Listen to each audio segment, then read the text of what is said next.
Hey guys, Dugiedugdug here, and welcome to the video. And today I am back with another awesome redstone invention for you guys with a tutorial. It's been a while since I made a proper redstone invention video, but I am back with an awesome invention for you guys today. So this invention is a little bit different to my usual inventions because this one actually has a bit of history behind it. Back in August of last year, when my voice sounded like an 8-year-old kid and my video editing skills pretty much matched that fact, I made a video on a Cauldron-Only brewing station. This was just a proof of concept video and I didn't even include a tutorial because I basically knew that the contraption sucked. It was massively bulky at like 9 by 10 by 7 blocks. You had to wait the whole time it took to brew the potions again after you'd used it to let the timer cool down before using the contraption, or else it would just break, and it was generally way more resource consuming and time consuming to build than it needed to be. But nevertheless, it's always been one of my favourite contraptions of mine, so I've decided to resurrect it and bring it into its full glory today by remaking it for you guys and bringing a tutorial for a proper, compact and, generally better version of this contraption. Okay guys, so what this contraption basically is a brewing station where all the user can see is this cauldron here and the output where the potions come out. And all you have to do is take the item that is used to brew the certain type of potion. So I've got a ghast here for a regen potion, but you could use a... oh wow, I missed it. You could use a blaze powder for strength, a rabbit's foot for jumping, bouncing, leaping, whatever it's called, I don't even know. Any type of potion, and all you do is drop in that item that is used, and then out here in the output chest you'll get 3 of that type of potion. So the regen potions aren't done, we'll see them pop up here in a minute, but you can see this works for any different type. So we've got a bunch of different types here, and these are all lengthened with redstone. Obviously if you wanted them to be amplified instead of lengthened, so using glowstone dust, you would have to change the what are they even called? Ingredients. Change the ingredients in the droppers back here, and if you wanted one that would do lengthened and one that would do amplified, you'd have to build 2 of these. But to be honest, I think that would be worth it anyway. And as you can hear, there's some brewing going on and some clicking of dispensers, and you'll now see that we have our 3 lengthened regeneration potions. Obviously these aren't 8 minutes because regeneration potions are naturally shorter. But yeah, it makes 3 automatically. It works with any type, and all you actually have to do as the user is throw the item into this cauldron, and they'll be put out into this output. So this contraption is actually pretty small, coming in at 3 by 5 by 6 blocks, which is far smaller than the original proof of concept design that I had in my old video. It also uses some pretty cool features. So it has a dropper elevator to get the potions up, which is the torch burnout clock, which I think is pretty cool. It also uses minecart chests to store the water bottles using a special trick, which means that you can actually store infinite water bottles effectively in this system. So you could store as much as you want, effectively infinitely, apart from once you got up to very high numbers you'd start to lag out, obviously, the game. But you can store hundreds in there pretty much lagless using this cool trick. And also, I use in my my original showcase that I had at the start of this video, I used a minecart chest with a trapdoor to store the potions, but you could easily use it with a chest or dispenser in that position. That was just by choice, so that can also be changed out. Okay guys, so that is enough talking about this build. Let's get to actually building it. So over here we have a chest of stuff that you'll need.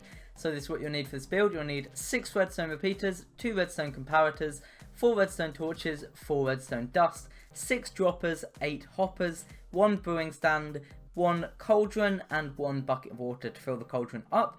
You'll then also need some kind of storage, which can be, as I mentioned earlier, can be the dispenser at the top. We're going to be using a dispenser in this one. Can be a chest, or it can be the minecart chest with the trapdoor setup that I had earlier.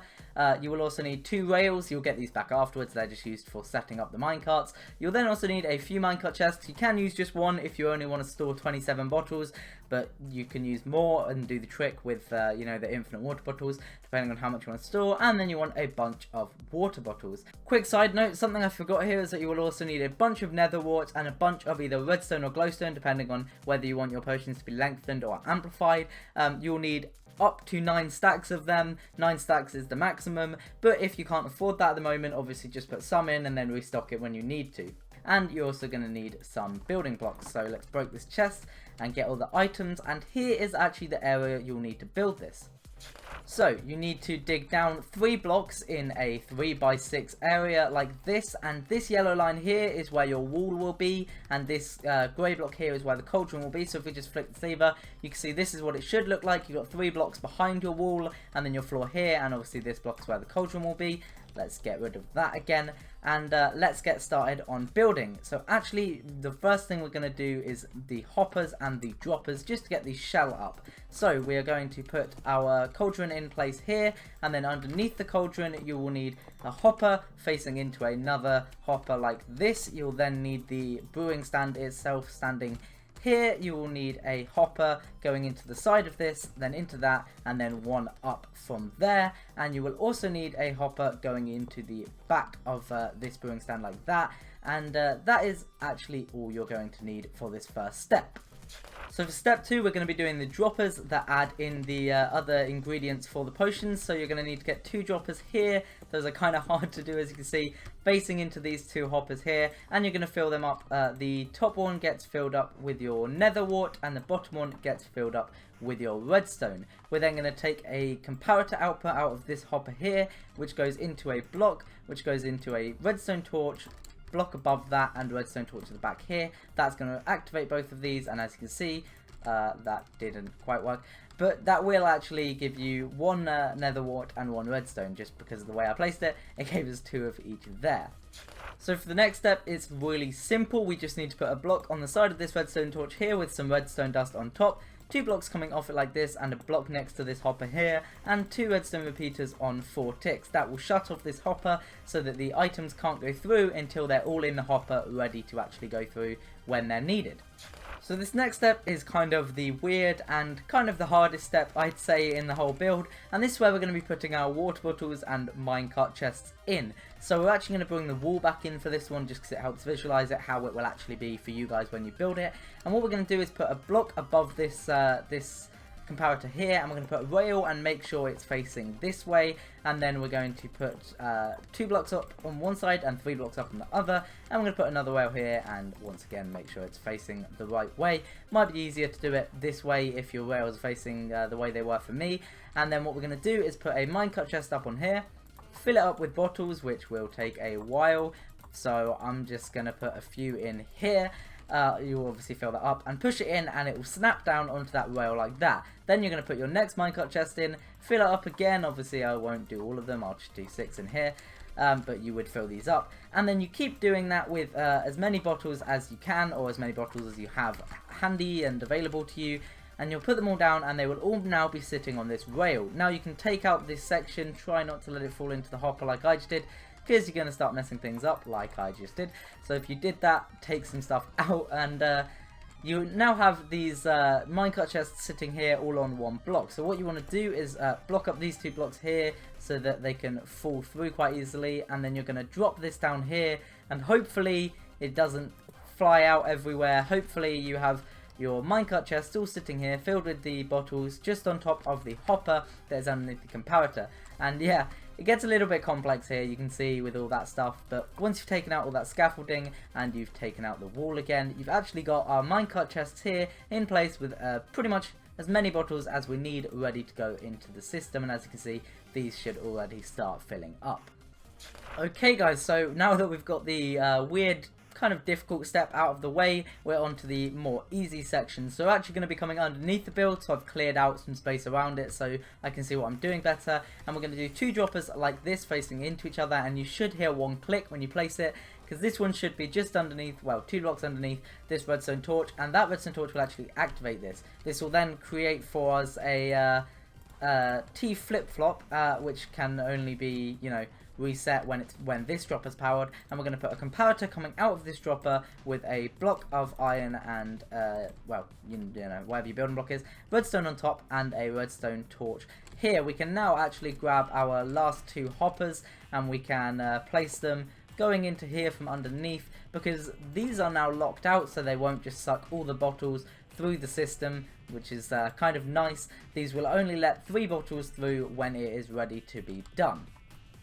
Okay guys, so what we now need to add is a reset for this T flip-flop, because at the moment it will stay on forever, so we're going to put a repeater here going into a block. Then we're going to come around the other side, repeater coming out that block on 4 ticks. Both these are on 4 ticks. Block here, redstone dust, and a repeater on only 2 ticks going into this block here, which means that when the item gets put from this dropper into this dropper, it will go around this loop and put itself back again, which gives it just enough time to take the three potions out of here through the system into the elevator and put 3 new water bottles back in from this system here. Okay guys, so we're now nearing the end of this build. We're going to come around here to the front of the hoppers, and the block that this repeater from the T flip-flops going into, we're going to put a 4-tick repeater coming out of here, a block here with a redstone torch on it, redstone dust on this block, and this block here. This will create this burnout clock, which effectively, well, when it's powered, will turn on and flick all of the items up the dropper elevator. So we're going to place our 2 droppers here, and then whatever storage we've got, I've just used the dropper for this one. Looks nicer facing that way.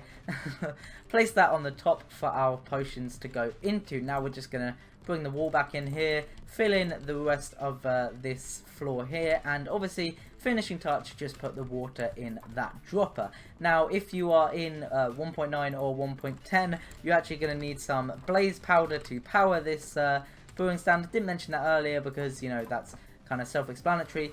And there isn't actually an automatic filling for this blaze powder, but to be honest, you really don't need it. I've looked into it, and you will get tons of potions out of this if you just put a stack of blaze powder in here. And if you ever do actually run out of it, you can just come down here if it's frozen, not working anymore, and fill it up with blaze powder. But I highly doubt you will ever actually get to that point.